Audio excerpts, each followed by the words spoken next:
Hello YouTubers, my name is X Factor, and welcome back to another episode of How to Become a Better Noob at the Wookiee Lab Testing Facility. And these are vehicles that may strike fear in your heart if you're just a lonely infantry player, whether a professional or an enforcer, or somebody that doesn't have an RPG or C4 ready, the stuff that does big damage. But that doesn't mean you have to panic. Now, the Syndicate Crew Cab and the Police Mobile Spawn Unit are both very, very slow and oftentimes park or just simply stuck on things because people forget how to drive this game.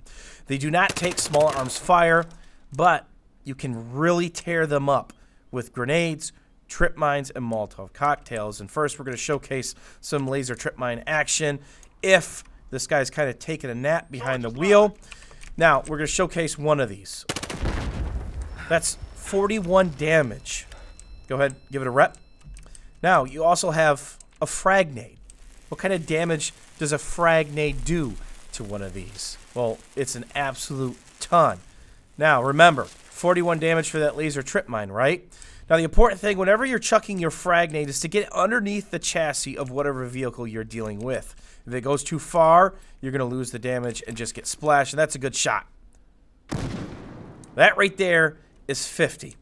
So, if we were to sneak up and put 2 laser trip mines down, and then frag it, now we're talking about 100 plus damage, or 1 trip mine plus 1 frag, that's 90.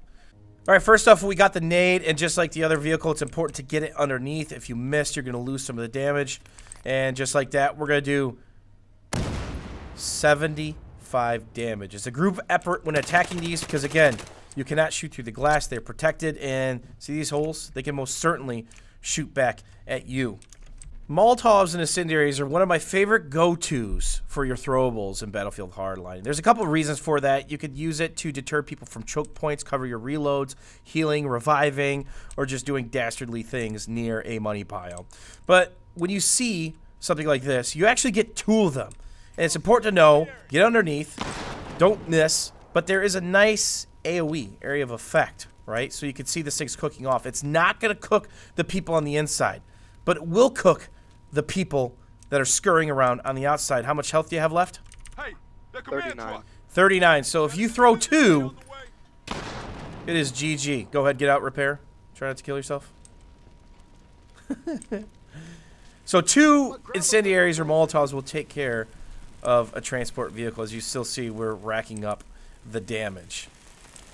So now I'll show what you could do when you stack 2 trip mines, because again, sometimes these things are parked, and then simply if you're out of nades, remember the nade damage will stack, or the Molotov damage will stack. 19 health left. Go ahead, repair. So if you did 1 or 2 and had a nade or a Molotov, or if you get 1 down and another guy's got a nade, just throw it.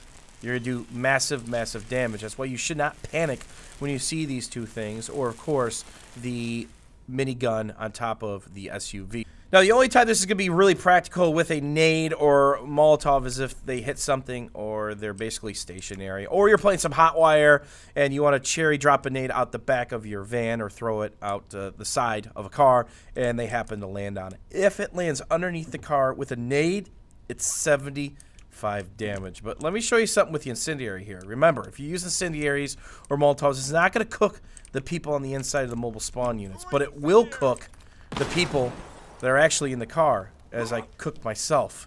And just like that, it kills them.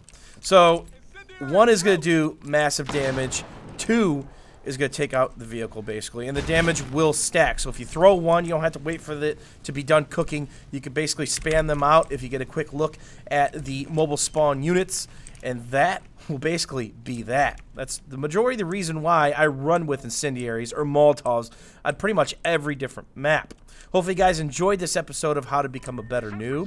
Hopefully you guys don't panic as much next time you see these big bad boys on the battlefield. As always, YouTubers, thanks for watching. Thanks for hanging out, and we'll see you guys soon.